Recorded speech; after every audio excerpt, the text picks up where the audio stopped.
welcome to Genius 100's G100 Live. With your host, Julie Toscan.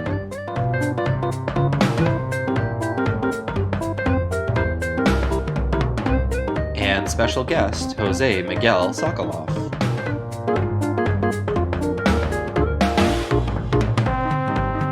And now, from the comfort and safety of her own home, please welcome Julie Toscan.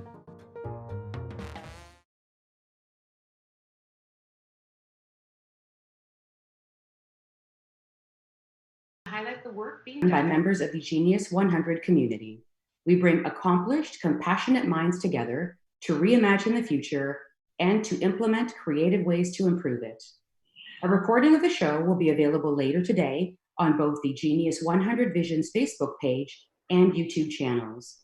If you'd like to ask questions of our guest, email info@genius100visions.com or use the chat button below. If we can't get to your questions during the show, your questions will be answered and posted on our Facebook page. Joining us today, one of the original Genius 100 visionaries, Jose Miguel Sokoloff. Jose Miguel is one of the most internationally awarded and respected advertising creatives and peace proponents in the world. Native to Colombia, Jose Miguel's most recognized work for the Colombian Ministry of Defense has propelled him from advertising creative to cultural figure. In his role as global president, MullenLowe Group Creative Council, Jose Miguel leads the network's top creative talent. Under Jose Miguel's creative leadership, the group and their work has won numerous agency awards. Welcome, Jose Miguel. Nice to see you. Nice to see you. Thank you. Thank you so much for joining us from London. Thank you very much for having me. London is nice and sunny and beautiful, so it's been an amazing spring. We're locked in, but the weather has been incredible. You want to be outside. Really? Well, in Toronto, I think less than 2 weeks ago, we actually had snow. But today is nice and sunny, and I'm chatting with you. And if I didn't listen or read the news, everything would be absolutely perfect. So very lovely to have you, Jose. Thank you. I'd like to start, Jose. You're a highly regarded, admired, creative figure. Have you always wanted to work in marketing, communications, advertising? Like as a child, what did you think you wanted to be? God, as a child, I had no idea what I wanted to be as a child. I kind of wanted to be something. So I tried to do the things that gave me the broadest possible view of the world.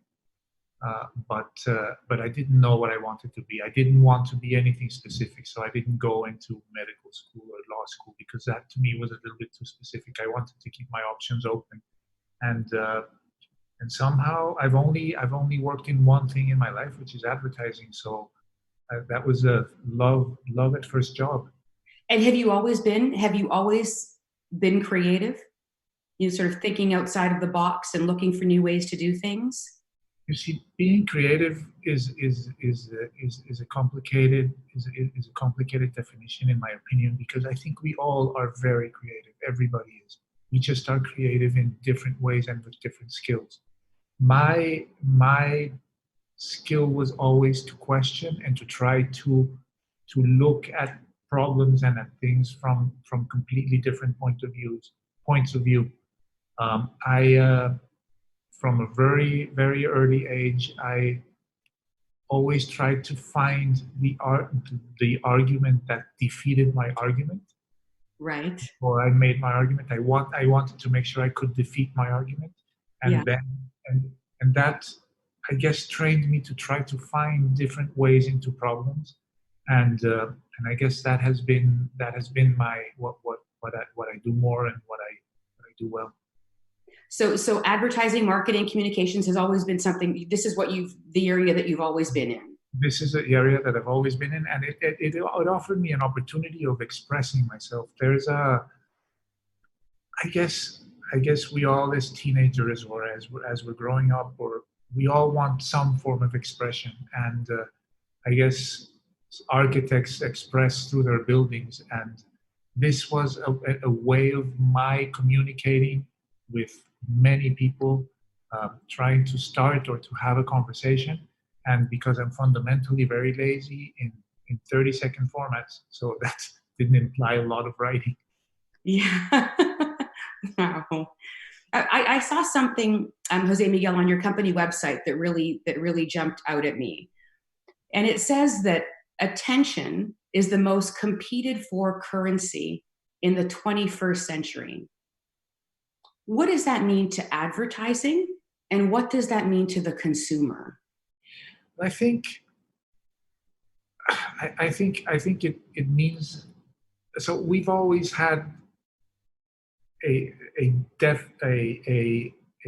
overload of input. I guess since we were at our most basic and primitive, and probably at the level of cavemen, we had an overload of input. We had the weather, we had what was going on, the animals, the dangers, and our body and our brain is trained or maybe has evolved to filter out the noise, to filter out the stuff so that you can concentrate on what is important to you. And with marketing and with products, that is my groceries. We're all in lockdown, so those are my groceries. Your groceries. Do you want to go get those? Or there's somebody there too. Okay, nice. So, the point is that your brain is defined to I think has evolved to filter out the noise.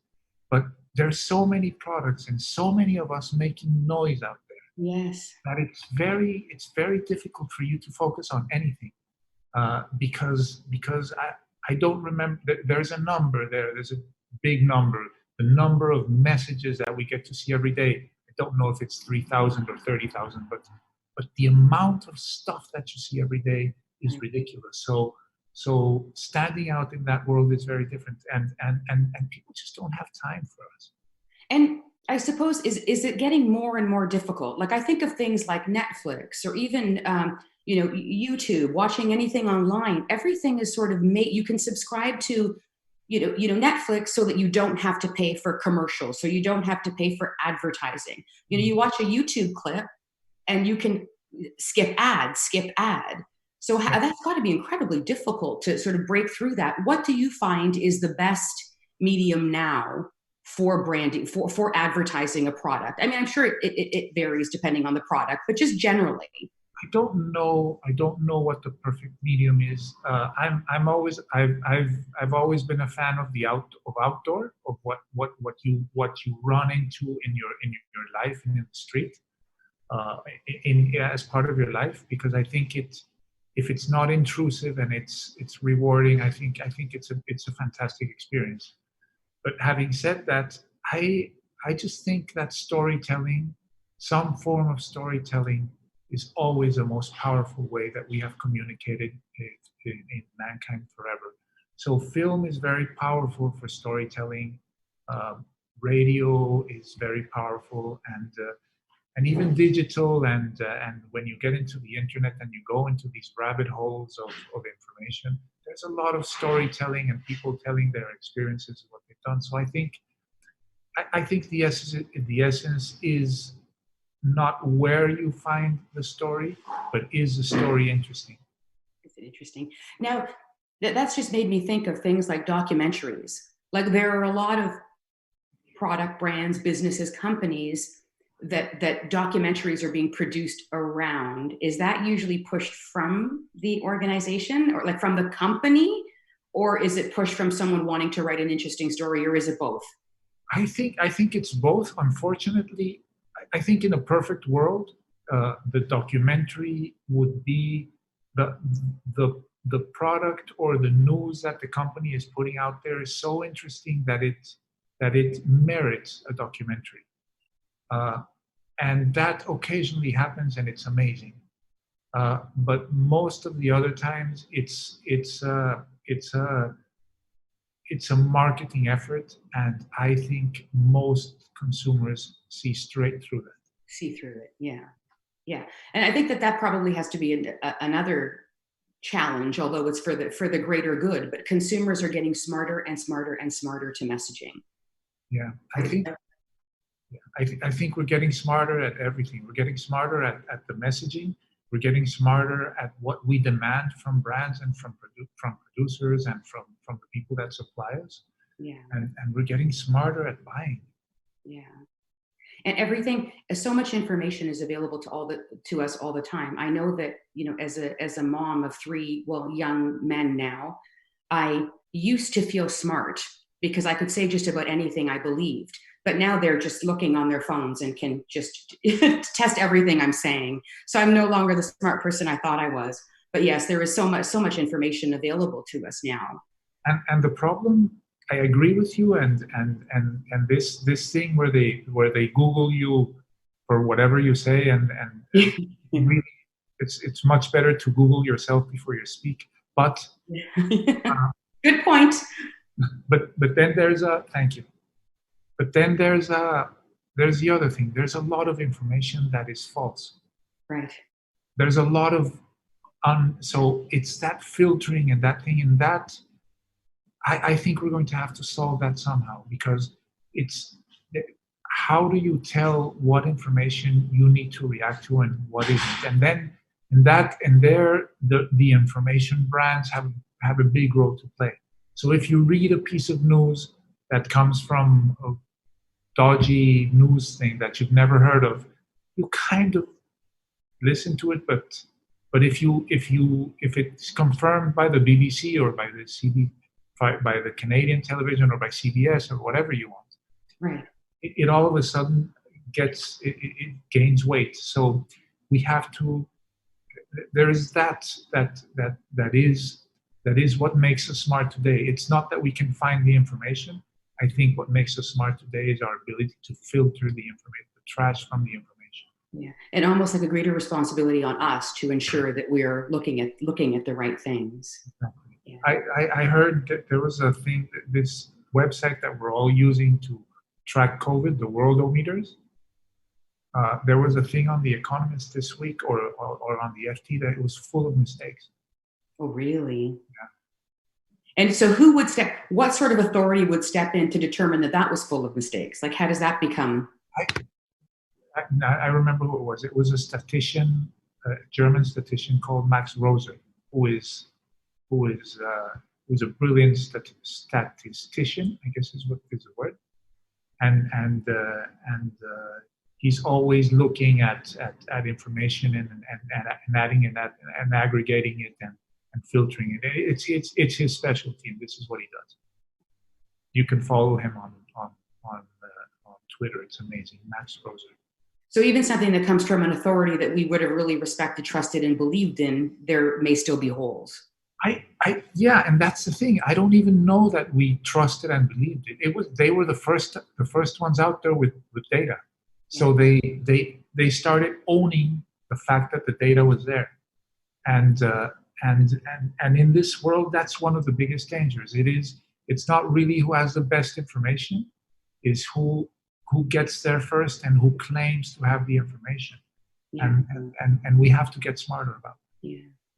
Now, social media has such a huge, plays such a huge role in our world. Is a social media strategy something that you make a part of every sort of marketing communications plan now, or if you're branding something for an organization? Is social media always a part of that?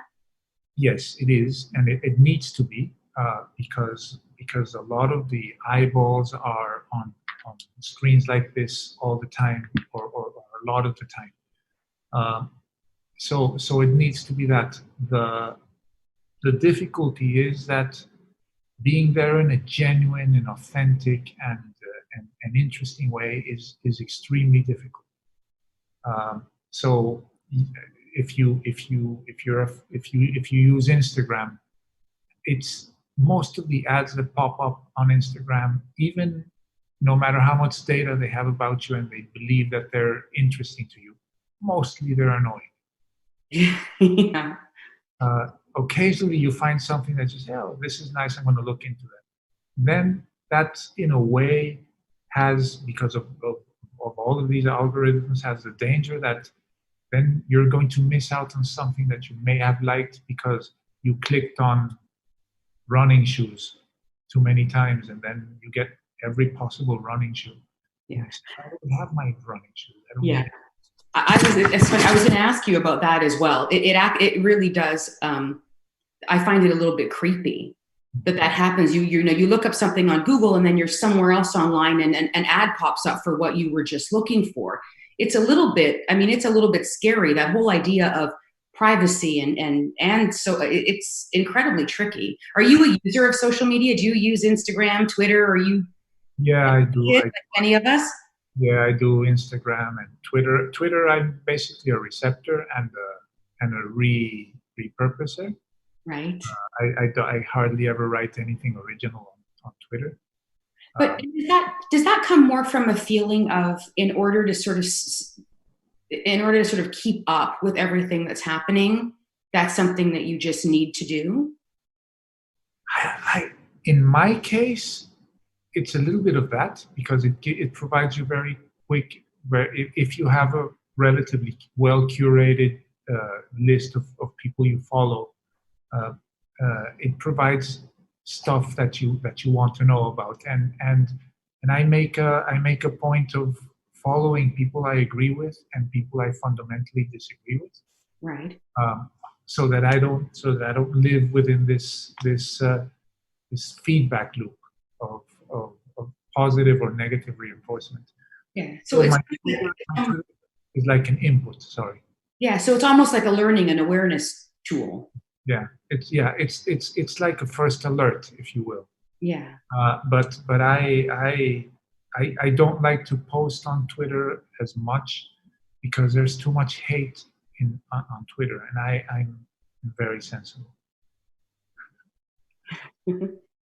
Now, I wanted to go back to just the question on those pop-up ads that come up when you're searching something. Is that, as a consumer, I mean, I see it, and sometimes I find it just a little bit creepy, because I think, how did they do that? As someone in advertising, marketing, do you get data from organizations? Do you get Google data that helps you then know how to target specific consumers? Well, we don't get that data, but that data exists. So when you talk to Google or Facebook or whatever, you ask for a certain profile, and you narrow down the profile of what you're looking for, and they will find these people and feed them the information, or make the information shoot up according to their particular needs, or what you defined were the parameters that you were looking for. Right. So we don't manage that data, but that data is managed, and it does inform what sort of thing you're going to see and when you're going to see it. And these organizations that capture this data, do they sell it to people? They must sell it to people who want to know the goings on. Yeah, almost every interaction you have online is capturing data about you. If you like to participate in BuzzFeed quizzes, they're giving up so much information about you and about what you know and about what interests you that we're not even aware. Right. And if you click through an email, everybody is getting information about you. That is, if you accept cookies in your right. If you don't, I guess as well, but I don't know. I don't know enough about that. But I know that almost every online interaction, and these days the amount of information that you generate just by having the phone with you, and they know where you are, how long you stayed in certain places. So there is a lot of information that you're giving out unwillingly, I guess. Yeah. And do you think that we're just going to get more and more better at just accepting that, oh, well, that's just the way things work. And if I want to keep using my phone, and I want to keep having it with me, and I want to keep, shopping online, that people are just going to get this information about me, and I should just accept it and move on? So yeah, absolutely. And I think it's the newer generations have less problem with sharing information than the older generations and so on, because that's the world that they grew up with. But we're always, as human beings, we've always been sending signals. We've always been sending all sorts of information. All the information that is in your face and how you talk and how you speak, and all the nuances that the person that you're talking to can see, is ways of conveying a lot of very private information. Right. So all of this, the people who are trained in looking at the way you behave and your body language speaks, you're giving very, very private information. You know, I want to ask you something now with respect to the pandemic, and actually this is a clip you sent us that I've seen online, which I found quite funny and intriguing and interesting at the same time. You know, a lot of the ads that are happening now during this, you know, really challenging times play the same or similar somber music. They're you know, there's that language, we've always been there for you, or been around since 1890, or, you know, have supported you since 1910. And these, you know, things like these times more than ever. It's a lot of the same phrases, a lot of the same words, a lot of the same music. How is that? I mean, is that a playbook? Like, is that based on how people react to things, and so many people just go that route? How do you stay above that, or how do you stay different than that? I think there's a couple of things that you have to think, because the problem is that when something like this comes around, I think two fundamental elements played or were at play. Number one, a lot of people had already bought their media, and the normal advertising that they were doing was like completely irrelevant, and could not, and would have seemed completely tone deaf in this situation. So very quickly they had to find something, and then it becomes a race. Who is the first one who said it, and who said it better? And then everybody will kind of reach the same conclusion, because we're all under the same, in the same situation, and kind of doing and facing the same challenges. So it's not surprising that almost everybody reaches the same conclusion. And then you have the marketing mind at play. So this was the media mind at play. We have to fill in that space. Then you have the marketing mind at play, which says, I need my brand to be inserted in that conversation. And a lot of brands, frankly, have nothing to say. So the only thing they can say is like, we've been there for you, and together we'll come out of this, and all those platitudes that I'm guilty of doing as well. But I think the tough decision, and the decision that the smart brands will, and hopefully history will prove it, the smart brands did is they understood when their time to talk was. Because some brands are important right now that we're on lockdown, and they have something to give you, but most don't. Some will be important when we start coming out of lockdown. Some will be important when we find some sort of normality.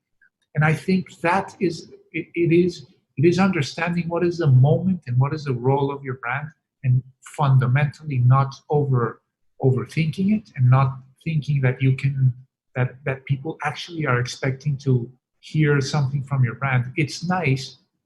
It's like taking a placebo, or Yes. Yeah.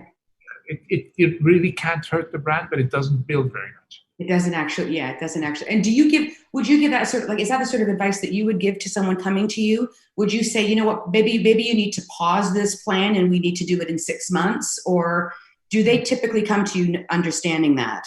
Yeah, well, at the beginning of this whole pandemic, I think almost 9 weeks ago, I was reading in newspaper this morning, so a long time ago.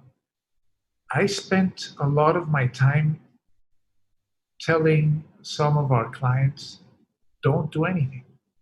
Yeah. I spent more time telling our clients, don't engage because there's nothing for you to do. There's no role for you to play than I did trying to convince clients to engage. Those that had those, everybody wanted to be a part of wanted to say something and wanted to be with next to their consumers. It was like the natural thing. It was the empathetic thing to do. But I think maybe there's an opportunity in remaining quiet. That's very genuine and honest of you to take that approach with your clients, but also great for you too, because you want to be a part of them, succeeding with whatever it is that you create for them. So great. Now, what do you think is going to be the hardest hit industry when we come out of this? When we come out of this, who will have it? Which industry do you think will have the hardest time regaining? It's very hard. It's very hard to predict the future, but I think right off the bat, cruise ships. I think they've had the worst possible press, and I don't know that they're. But I think the first cases we all have in our minds, that cruise ship marooned in Japan, and the other one that was trying to dock somewhere in California, and it became a thing. Cruise liners and cruise ships became a thing, and I think it's going to take a while for that industry to recover. But that's just because of the beginning. Maybe they'll figure it out really quickly, and this is the opportunity to reinvent the tired cruise line that we all dread, and then that apparently once you get hooked, once you go there, you get hooked, and it's a lot better experience than what we assume it is. Yeah. So probably this is their opportunity to reinvent themselves. So if I'm going to put you a little bit on the spot, but if someone from the cruise ship industry came to you and said, we need help, we need to get back on track and start selling trips, filling our boats, or filling our ships, what advice would you give them? I think the first thing they need to do is change their demographic. They have to go a lot younger. They have to rethink their product a little bit to make it a little bit younger, because I think the problem with cruise ships and COVID and the cruise ship industry and COVID in general is that they tend to be very associated with people who are at risk to begin with. So I think there's enormous opportunities, and I think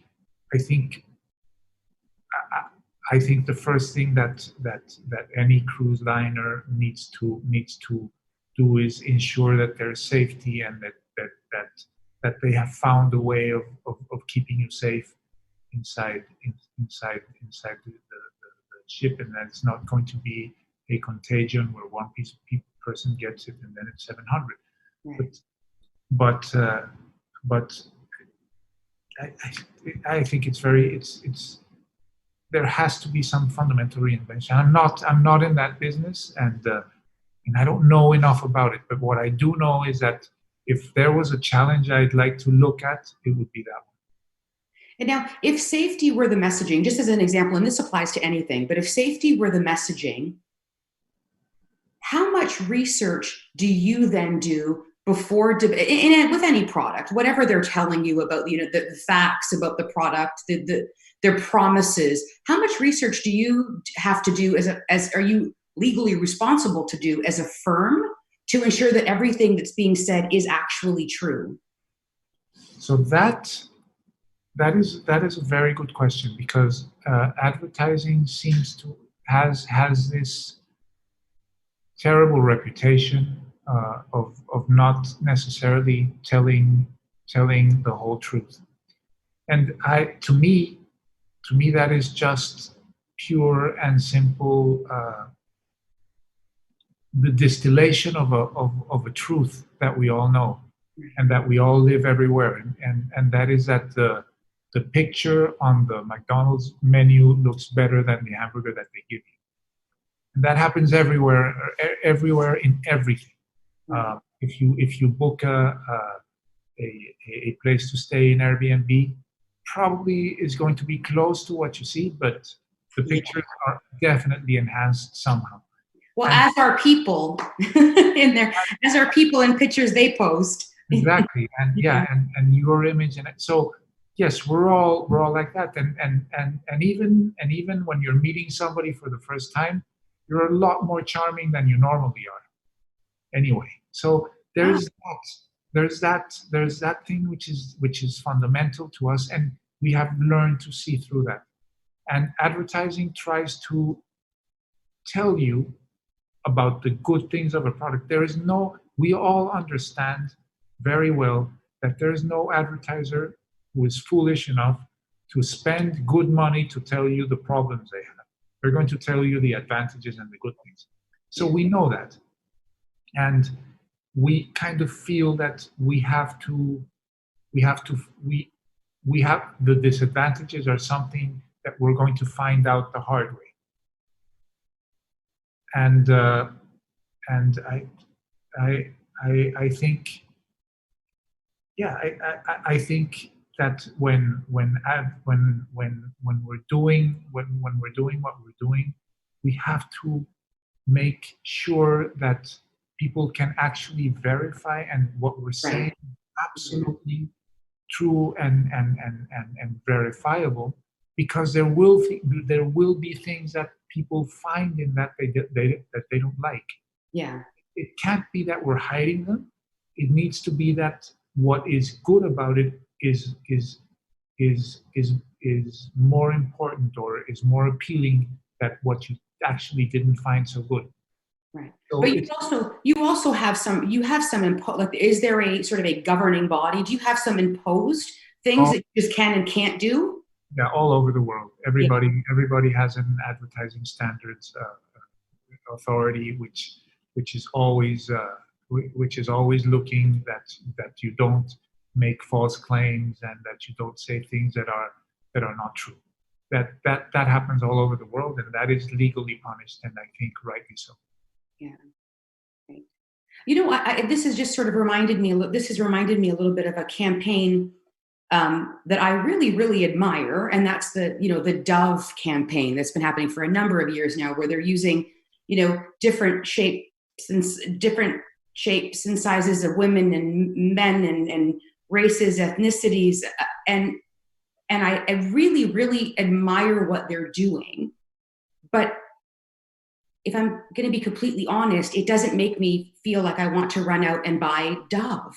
But I admire them as I really admire them as an organization. It's interesting. It's interesting because I think what they do is important. Yes. I think like being happy with who you are and how you are is an important role. But I think there's a second layer to that, which is interesting. You may or may not want to buy Dove products, but you know what they represent. You know that they're gentle, that they're moisturizing, that they take care of you. Whatever it is, that they're not going to change your life, that they're not harsh. Right. So you know that. So if you find yourself in the south of France and you ran out of something and you walk into a supermarket and you don't recognize most of the brands and there's Dove there, you at least understand what it is that they provide. Yeah. And that's a very good point that I hadn't thought of. And you know what? I can picture myself doing that, and that's very true. Yeah. So it is in that moment where you make that decision. Yeah. That all of that work is worth it. Now then, the product has to perform. If if you don't like the product, then you'll never buy it again. But assuming that the product is good, you may eventually become a repeat buyer. And how important do you think it is to a brand that they really are very, they come out and speak about their values, the things that matter to them, who they are as an organization? I think it's getting more and more and more important because people are demanding that of their brands. They want to know how they behave. The time or the era of I want the product and I don't care how it's made is gone. It's gone. Yeah. And people want to understand how they behave, how they're giving back, what is their role outside of the retail space, and what are they actually doing? And I don't think brands did that voluntarily. I think it's people started picking and choosing those brands that they felt were doing something else. And I guess you can buy many pencils, many brands of pencils, number two, and they're all going to deliver more or less the same. So if there's going to be some form of preference, it has to be beyond the pencil, the area where you could stand up and say, I have the best pencil because it's made of whatever ingredient, or it has a 3 times the eraser. That's gone. Yeah. Because you will find it in an equivalent pencil. So now people are asking, where is it made? How's it made? Who's it made by? So advertisers are actually making the consumers a lot smarter. Exactly. And in case of pencils, which is a hypothetical, do they plant? How many trees do they cut down, and how many trees do they plant? Yeah. What is their footprint, positive or negative? So it's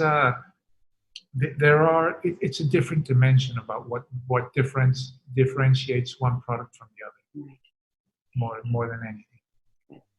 Now, I want to talk to you about a project of yours that has received international attention: the demobilization of the FARC guerrillas in your home country of Colombia. But before we do, I want to share a clip. So Ryan, if you can play that clip, that'd be great.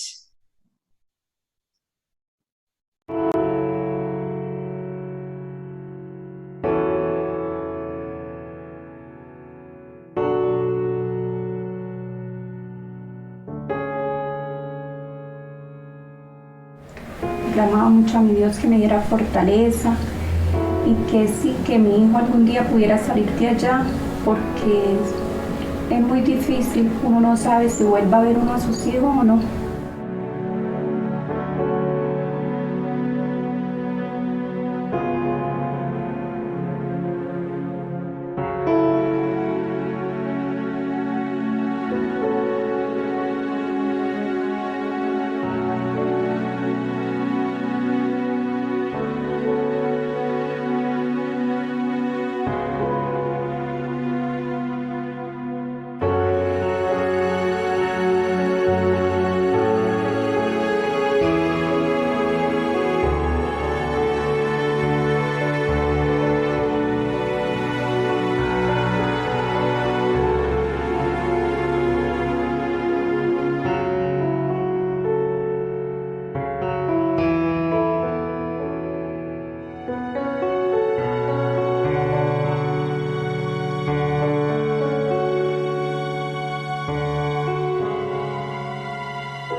Estas mamás quieren es que estos niños, sus niños, se desmovilicen y que se vengan en esta Navidad de una vez por todas y para siempre, para siempre.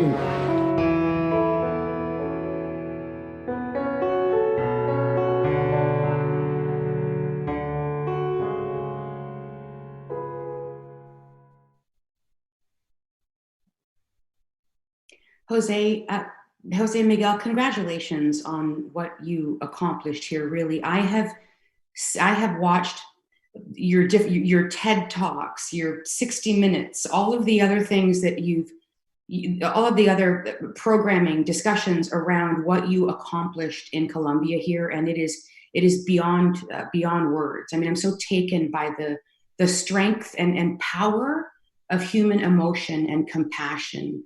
Now, can you tell us a little bit more about what we were seeing there and what you were aiming to help the Colombian government solve?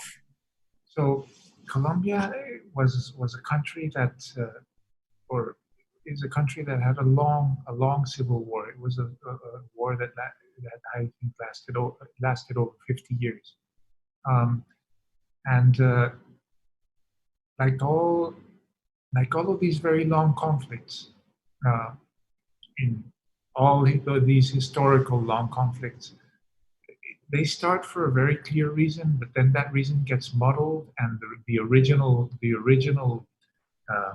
motivation to start fighting is kind of gone because society evolves, and then it becomes an ideological thing. And in the case of Colombia, and it was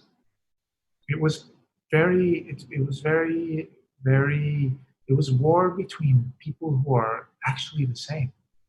There was none of the charged things that other wars have, like religion, like religious differences or national differences or even racial differences. No, it was one person of one family ended up on one side and the other ended up on the other side, and they wound up fighting a war. So it became a very pointless war, and mostly a war that was unwinnable. So the government at the time wanted to press for peace and insisted that there was a person called Sergio Jaramillo, who was the Vice Minister of Defense, who insisted that defeating an opposing army, if you will, you have to decimate that army. And you can do it three ways. You can kill them or exterminate them, which is expensive and it costs a lot in terms of lives, and obviously in terms of lives, but it's very expensive, it's military. You can capture them, which is very close to the first one, but it doesn't cost the lives. Or you can make them defect. Literally, that's the way.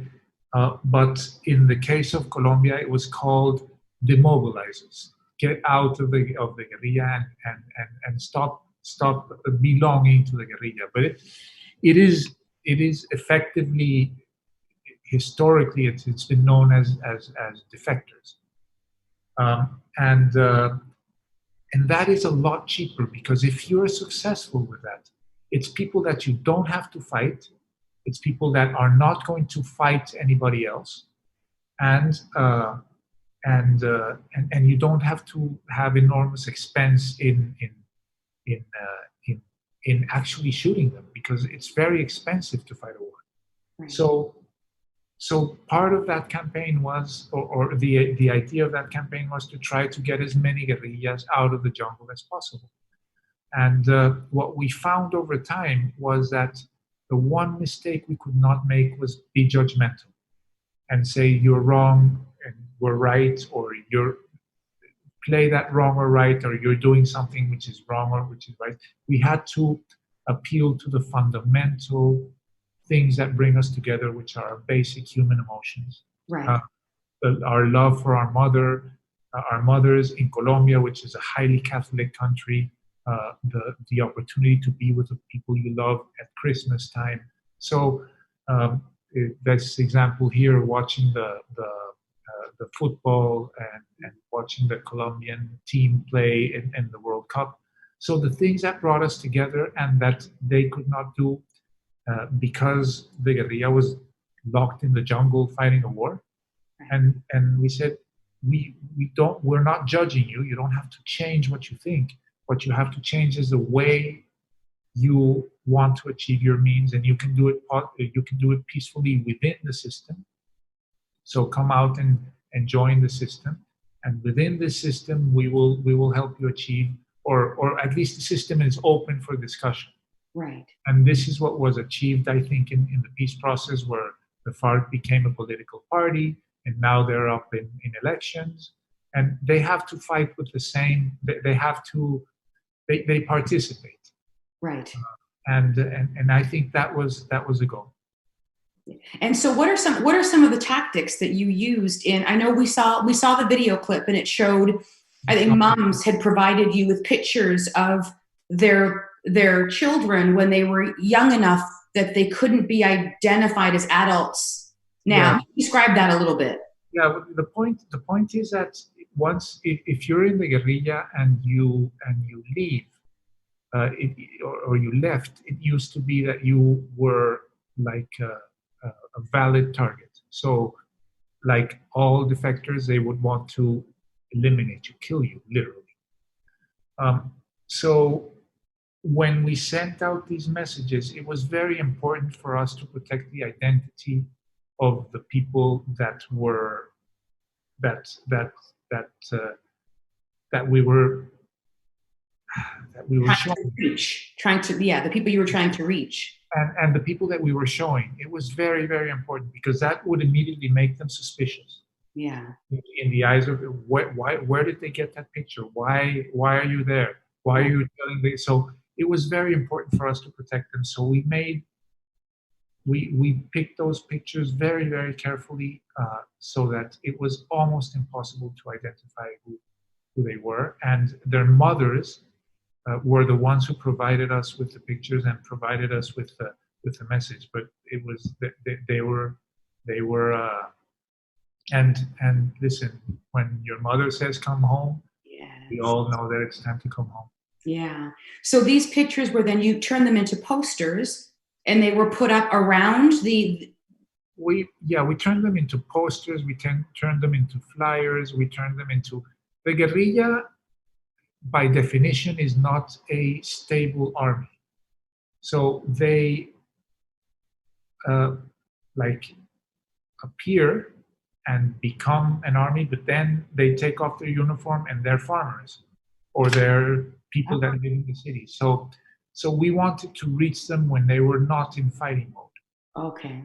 So that is why you can have posters, and that is why you can have postcards, and that is why you can populate the villages with this sort of thing, because the guerrilla is not a guerrilla from the morning to the night. They will take off their stuff and they will become farmers. That is why it's so difficult to feed them, because they're one moment they're soldiers and the next moment they're innocent civilians. Yeah. Tell us a little bit about what you did with the Christmas lights. Oh, the Christmas lights. So the Christmas lights was the first effort that was enormously effective. There, if you're seeing the picture there, what we did is we went to the jungle and we covered gigantic trees in lights, and if these were 75-foot tall trees. These were very, very big trees. Yeah. And they looked stunning in the middle of the jungle, in that darkness, in that pitch darkness of the night. This thing lit up around Christmas time was very impressive. And the message was, if Christmas can come to the jungle, you can come home. So it was a reminder that Christmas was happening outside, and that they were missing it. That was incredibly effective. It was the first time we went purely emotional. Beautiful. And then I also saw that you did these beautiful round globes that lit up. and people put messages in them, and they were floated down there. Oh, there it is. Beautiful. Tell us about those. So those were for a different part of the guerrilla. The guerrilla is Colombia. It has like all countries, and you tend to think that your country is very unique. It has mountains and flatlands, right? The mountains, that's where the trees were, and that. But most of the others, most of the flat land and the coastal areas, it is full of rivers, and people move, and communication is rivers. There are no roads. So people, the highways of the jungle, if you will, are the rivers. So, and all of the recruitment and of the soldiers is made around the river villages, because that's where they do their forced recruitment. They go to the villages and they say, we need all kids that are over 15, and they round them up and off they go. So that's how they used to do it. And I still talk in present tense, but that's past. So it was relatively easy for us to go to these villages where these children or these people had recently been recruited, and ask their families and the people that they left behind, send them a message and tell them that you're waiting for them, and please give them hope. But the only way to make the message arrive was to float it down the rivers. Right. So we did that at night, so that, because in those gigantic rivers in the day, you don't know what's in it. But if you have a shiny thing that is like that gives off light, it is going to be visible in the middle of the night, and you're going to be curious about it. And all of those globes had messages in them from people.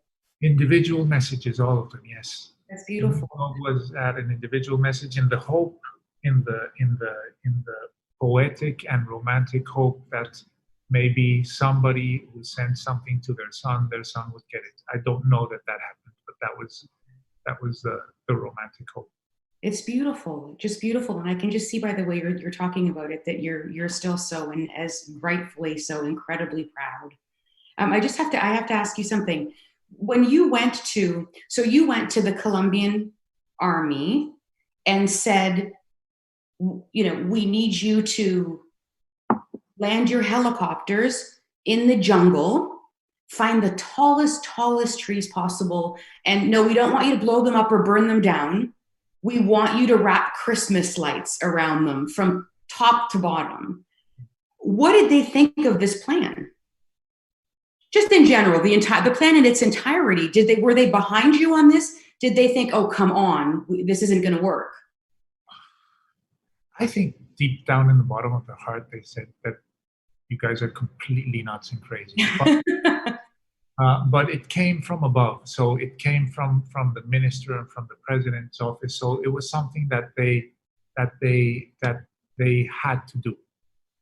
The point is, I think the most interesting part was that after this was done, a lot of the people that participated in, you see the picture there of the team from yes, our team and the soldiers who got on those Black Hawk helicopters to go and do that in the 9 trees that were set up. They came back also feeling that they were stronger, that they were better, that they belonged to an organization that was being generous and that was being human, and that boosted the morale, which is something that we never expected. Yeah. And from that moment on, every initiative that we came to, most of the military garrisons in the country replicated it on their own. That's amazing. So they did not that is amazing. Have to participate. They did it on their own. Wow. Can you talk a little bit about the numbers? How many people were actually demobilized? So in total, the total number of demobilizations of the guerrilla during the whole time that the demobilization effort existed was about 24,000. Wow. We came in when this was pretty advanced, so we only did the last 10 years. During that time, the number of demobilizations was 18,000. So I could say that 3/4 of most demobilizations were related to the work we did. Incredible. It's what a beautiful piece of something to be a part of. And just the idea, speaking about how even the people in the Army felt so much better about how they were being able to approach, with compassion and a humanity that was probably different than what they might have expected they'd be doing. Yeah. It's really nice to see that we can create such change in a smarter, more gentle way. Yeah, and that was something that we were not expecting. It surprised us pleasantly, and also if you lower the level of aggressiveness of both sides a little bit, then it also leads to peace, I think. Yeah, which is I mean, that works just on a day-to-day, person-to-person. It works in that same way, right? So it was a beautiful, really, congratulations on such a brilliant idea and the success of that as well. Now, I know we are running out of time, Jose. I'm glad we were able to finish on such a positive, beautiful story. Thank you so much for taking the time to be with us today. I learned a lot. I feel like we could go on for hours and have discussions. And I hope that at some point in future, we will be able to, over coffee, person to person, without masks at some point. So thank you very much. We look forward to seeing you soon. Stay healthy, stay safe. And thank you for being with us today. Thank you. And thank you for making this conversation fly by. When they were flashing the time, said, really? 1 hour went by? I thought it was like 10 minutes. Yes, very much. I know, much too soon. Total credit to you. Oh, to you. Thank you so much, Jose Miguel. Thank you. Okay. So I hope you will join us in 2 weeks when I interview Genius 100 visionary Tiffany Shlain. Tiffany Shlain is a public speaker, multiple award-winning filmmaker, and author of the timely book 24/6. The Power of Unplugging 1 Day a Week. She is an internet pioneer, founder of the Webby Awards, and the co-founder of the International Academy of Digital Arts and Sciences.